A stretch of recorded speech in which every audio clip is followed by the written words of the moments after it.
नमस्कार, आप देख रहे हैं इंडिया टीवी। आपके साथ मैं हूं पंकज भार्गव। 1 नवंबर को प्रधानमंत्री नरेंद्र मोदी राजस्थान में एक ऐसी रैली करने जा रहे हैं जो 3 राज्यों की 99 विधानसभा सीटों पर बीजेपी का किला मजबूत करेगी। विधानसभा की ये 99 सीटें गुजरात, राजस्थान और मध्य प्रदेश की हैं। गुजरात में चुनाव जल्द होने वाले हैं। राजस्थान और मध्य प्रदेश में भी अगले साल चुनाव हैं।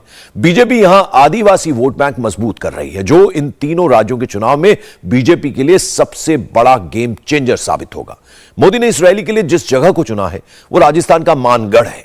मानगढ़ को लेकर मोदी ने 10 साल पहले क्या कहा था और अभी 1 महीने पहले उन्होंने राजस्थान से क्या वादा किया था, इस रिपोर्ट में देखिए। 10 बज गए हैं तो मेरी आत्मा कहती है कि मुझे कानून नियम का पालन करना चाहिए और इसलिए मैं आप सबकी क्षमा मांगता हूं, लेकिन मैं आपको विश्वास दिलाता हूं कि मैं दोबारा यहां फिर से आऊंगा और आपका ये जो प्यार है उसे मैं ब्याज समेत चुकता करूंगा। प्रधानमंत्री नरेंद्र मोदी ने 30 सितंबर को जब राजस्थान की धरती को 3 बार झुककर प्रणाम किया था तो ये वादा भी किया था कि वो बहुत जल्द दोबारा आएंगे। मोदी अब वही वादा निभाने के लिए ठीक 1 महीने बाद राजस्थान जा रहे हैं। मोदी 1 नवंबर को राजस्थान के बांसवाड़ा जाएंगे, जहां वो बांसवाड़ा जिले में आदिवासियों के एपिसेंटर मानगढ़ धाम में बड़ी रैली करने वाले हैं। मोदी के मानगढ़ दौरे का इंपैक्ट 3 राज्यों पर पड़ेगा, राजस्थान, गुजरात और मध्य प्रदेश। मोदी राजस्थान के एक जिले से इन तीनों राज्यों की 99 आदिवासी सीटों को साधने की कोशिश करेंगे। राजस्थान विधानसभा में शेड्यूल्ड ट्राइब यानी आदिवासियों के लिए 25 सीटें रिजर्व हैं।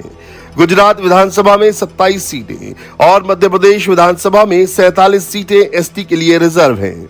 इन सभी 99 सीटों पर बीजेपी का फोकस है। मोदी आज से करीब 10 साल पहले मानगढ़ गए थे, जब वो गुजरात के मुख्यमंत्री थे। ये उसी वक्त की तस्वीर है। उस वक्त उन्होंने गुजरात के 63वें वन महोत्सव के मौके पर गोविंद गुरु स्मृति वन का लोकार्पण किया था। अब वो एक बार फिर राजस्थान के मानगढ़ जा रहे हैं, तो उसकी बड़ी वजह यह है कि मानगढ़ की डेमोग्राफी और उसका रिलीजियस फैक्टर है। मानगढ़ आदिवासियों की आस्था का बड़ा केंद्र है। यहाँ आदिवासियों के लिए जो भी ऐलान होता है उसकी गूंज राजस्थान, मध्य प्रदेश और गुजरात तक सुनाई देती है। इसीलिए मोदी जब आदिवासी समाज के बीच जाते हैं तो उन्हीं की वेशभूषा पहनते हैं, उन्हीं के अंदाज में नजर आते हैं, उन्हीं की बातें करते हैं और उन्हीं के हो जाते हैं। मेरे सार्वजनिक जीवन के प्रारंभिक कालखंड में जब जीवन के एक दौर की शुरुआत थी तो मैं उमरगांव से अंबाजी, भारत की ये पूर्व पट्टी, गुजरात की ये पूर्व पट्टी, उमरगांव से अंबाजी, पूरा मेरा आदिवासी भाई बहनों का क्षेत्र, ये मेरा कार्यक्षेत्र था।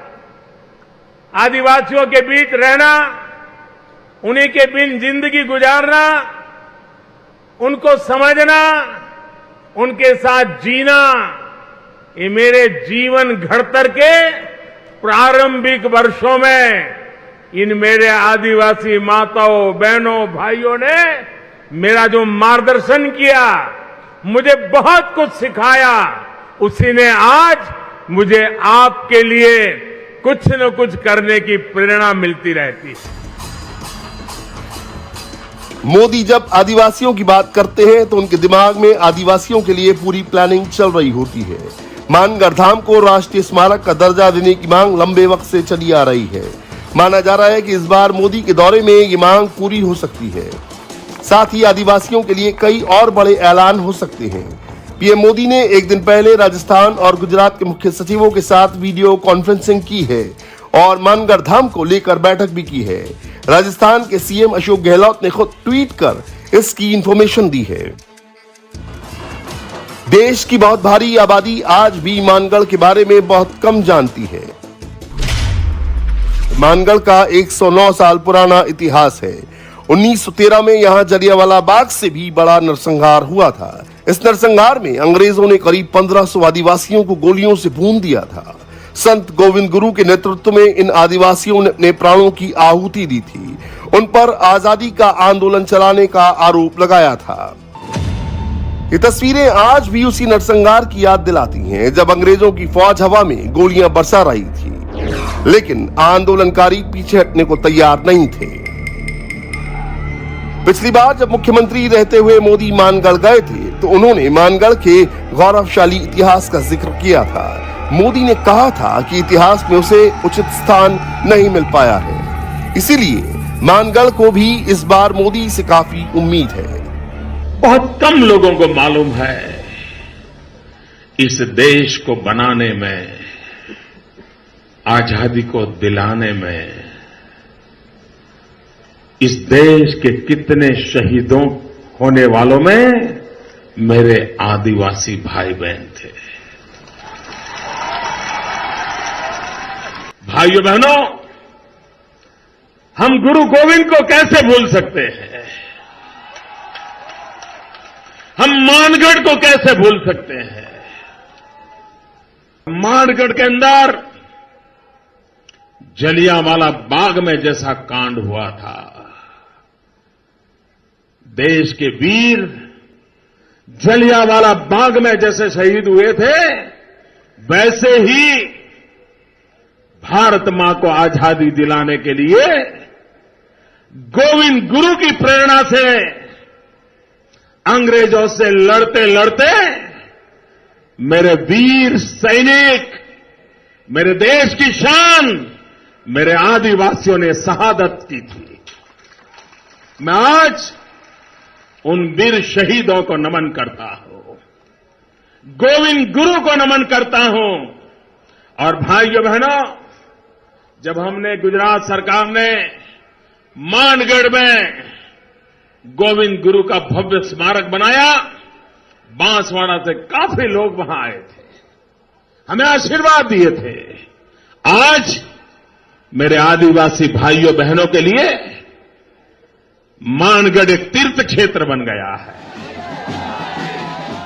इस बार मोदी जब मानगढ़ जा रहे हैं तो इस प्रोग्राम का मैसेज दूर तक देने के लिए इसकी पूरी प्लानिंग की गई है।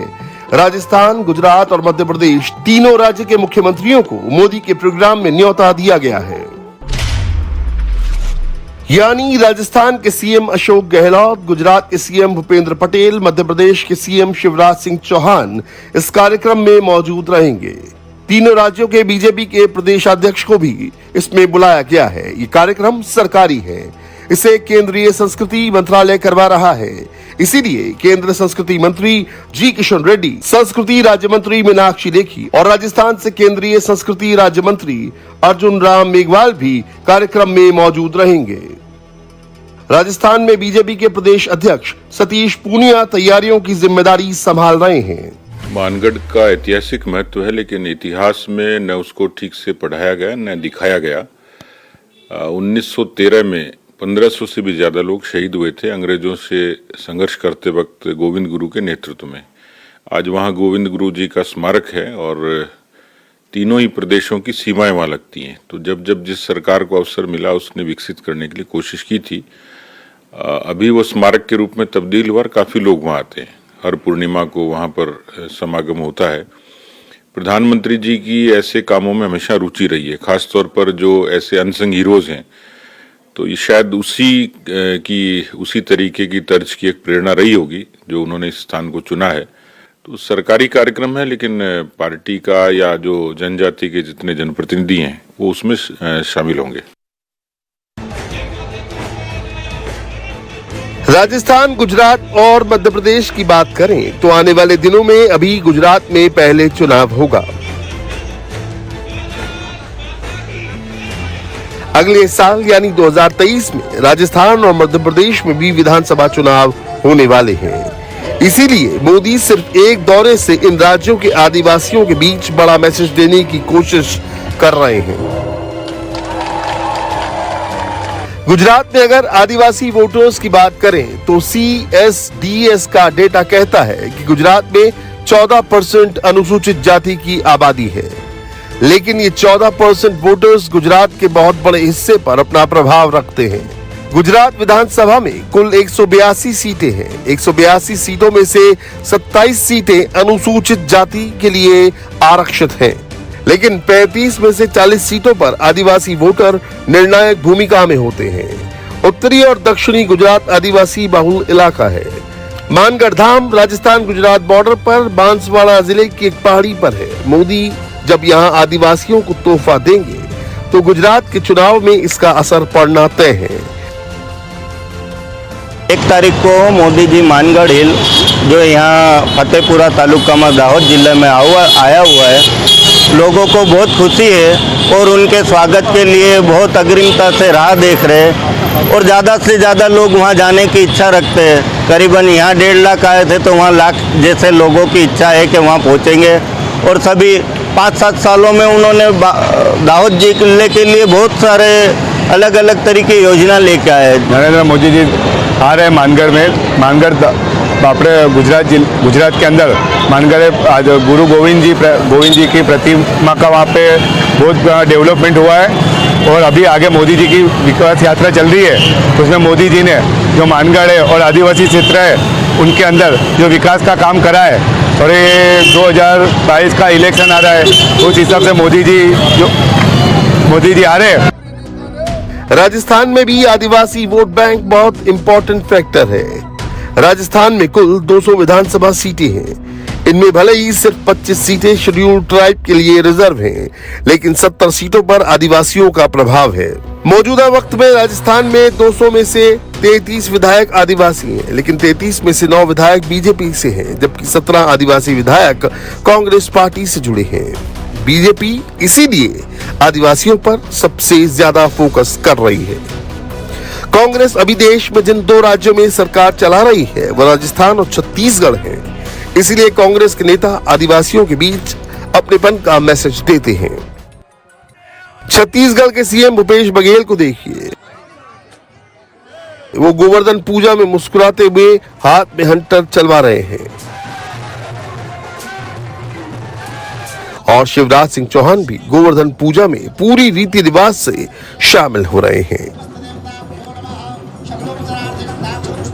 आदिवासियों के बीच उन्हीं के अंदाज में डांस कर रहे हैं, क्योंकि आदिवासियों का असर मध्य प्रदेश पर भी उतना ही है। मध्य प्रदेश में सरकार बनाने के लिए आदिवासी वोटर्स निर्णायक हैं। आदिवासी वोट बैंक जिससे दूर हुआ उसकी हार तय है। मध्य प्रदेश की कुल 230 विधानसभा सीटों में 47 सीटें एसटी के लिए रिजर्व हैं, लेकिन 78 सीटें ऐसी हैं जहां आदिवासी वोटर किसी को जिताने हराने का मादा रखते हैं। यही वजह है कि कांग्रेस भी एमपी पर फोकस कर रही है। राहुल गांधी की भारत जोड़ो यात्रा मध्य प्रदेश में नवंबर के अंतिम हफ्ते में पहुंचेगी। उनमें आदिवासी क्षेत्रों को प्राथमिकता के आधार पर शामिल किया गया है, लेकिन आदिवासियों को लेकर बीजेपी उससे बड़ी प्लानिंग कर रही है। उसका असर 1 नवंबर को नजर भी आएगा। इंडिया टीवी हर वक्त हर जगह डाउनलोड करने के लिए सर्च करें India TV news Google play store या ऐप स्टोर पर।